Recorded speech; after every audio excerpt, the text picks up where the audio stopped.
जम्मू की तरह कश्मीर के अंदर भी ज़मीन का एक घोटाला हुआ या फर्जी लोगों के नाम ज़मीनें की गई ज़ाती मफादात को तरजीह देकर या तरजीहात में शामिल कर। और जब केस को खोला गया, फाइल ओपन हुई, अब जब चार्जशीट फाइल की गई है तो सीनियर अफसरान, सीनियर ऑफिशल्स इसमें हैं। अनफॉर्चुनेटली ये पार्ट जो हैरान कुन है इस एतबार से कि यूनियन टेरिटरी के अंदर इस वक्त कम से कम सब कुछ ठीक नहीं है। और क्राइम ब्रांच कश्मीर की तरफ से जो इकॉनमिक ऑफेंसिव विंग या इक्तसादी विंग है, उसकी चार्जशीट जो मेरे हाथ में है, एक बड़े अराजी या जो ज़मीन का फर्जी केस था, इस फ्रॉड केस में 8 लोगों के खिलाफ चार्जशीट हुई है।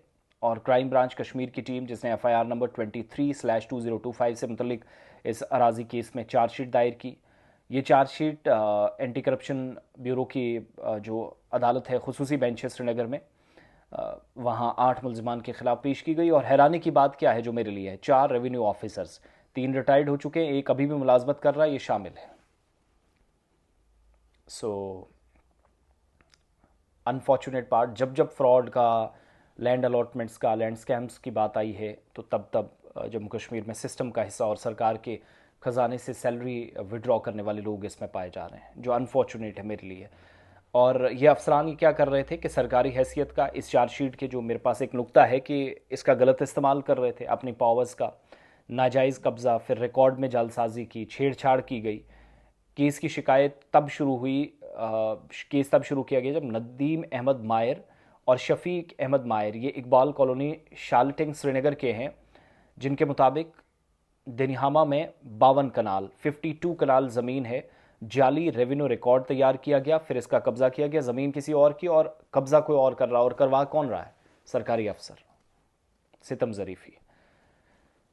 और एप्लीकेंट जो हैं या जो कंप्लेनेंट हैं, उनके चचा की तरफ से कहा गया कि ज़बानी तोहफ़ा या हिबा ज़बानी जिसको आप कहते हैं, इसके बहाने झूठ है और जाली इंतकाल नंबर बनाए गए, 13, 16, 30, 18, 17, 34 ये दर्ज कराए गए, और इसका कोई कानूनी या ख़ानदानी जवाज़ मौजूद नहीं था। किसी से इंतकाल करवाए गए, कागजात मुकम्मल किए गए।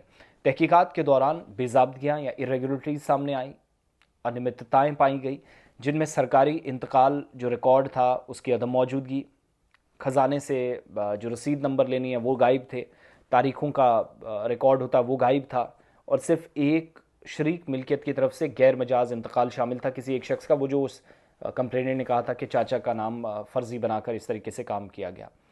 और बाकी मालिकों को जिनकी असल में ज़मीन थी, उनके हुकूक को नज़रअंदाज किया गया। इसके अलावा 40 कनाल सरकारी ज़मीन पर गैर कानूनी कब्ज़ा पाया गया है। ये फ्रॉड रेवेन्यू एहलकारों की मिली भगत से किया गया, जिसमें रिकॉर्ड में रद्दोबदल करके कानूनी कार्रवाई से बचने की कोशिश भी हुई है। और बयान के मुताबिक मुलजमान के खिलाफ इंडियन पीनल कोड के आरपीसी रणबीर पीनल कोड के 420, 447, 420A, 467, 468, 471 और 120B anti corruption bureau act की दफ़ा 5 सब सेक्शन 2 के तहत मुकदमा दर्ज हुआ है। मजीद तहकीकात जारी हैं, लेकिन 8 लोगों में 4 सरकारी मुलाजमीन। महमूद की टोपी अहमद के सर कभी कभार हम सुनते थे, सुना करा करते थे, और बदकिस्मती से वो लोग सही या दुरुस्त खुद को साबित कर रहे हैं। ये चार्जशीट के नंबर्स में आपके सामने रखें जो ईसीबी की तरफ से। और जम्मू में भी कस्टोडियन लैंड, यानी जो मुहाजिरों के लिए ज़मीन थी, जंगज़दा इलाकों से निकल कर यहाँ आए, हुकूमत ने राहत पहुँचाई, वो ज़मीन भी माफिया ने कैसे अपने कंट्रोल में हथियार के दम पर, ताकत और असर रसूख के दम पर अपने नाम कराई। ये इसी तरह का एक बड़ा एपिसोड यहाँ चला है, जिसमें करंट और एक तो सिटिंग प्लस इससे पहले जो एक रिटायर्ड तहसीलदार हैं, गिरदावर हैं, पटवारी हैं, वो उसमें इंक्लूड थे। कुछ लोग तो दुनिया से चले गए हैं। तो अल्लाह माफ़ करे, ये सिलसिला है सारा। बहुत मुश्किल है रेवेन्यू डिपार्टमेंट के लिए जिस हिसाब से काम माजी करीब में किया गया, उस रिकॉर्ड को दुरुस्त करना, प्लस रिकॉर्ड दुरुस्त करने के दरमियान मुस्तहिक अफराद तक पहुंचना, दूसरा बड़ा चैलेंज।